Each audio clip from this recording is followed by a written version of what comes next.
For hundreds of thousands of years, humans have been immersed in the natural world. Our cultures, our societies have been part of that natural world. It's only so recently that we've been so disconnected and divorced. So many of us move between boxes and screens, from inside our home to the car,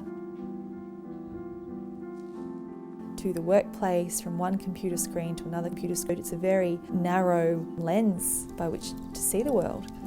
And what we're missing out on is the plethora of life that exists outside those boxes and screens, the diversity, the shapes, the colours. And it is so inherent to a rich life. I hear so many people who talk to me about this yearning for connection. And on the other side, they talk about the isolation of living by themselves or living lives that are not richly connected to others.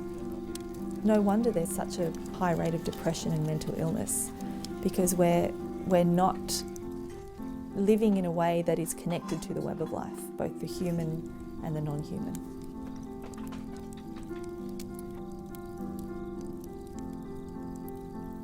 The word rewilding really whets people's appetite. There's a real invitation in that too. Oh, there's something here that I'm missing. That memory that we were once wild. We can be wild again.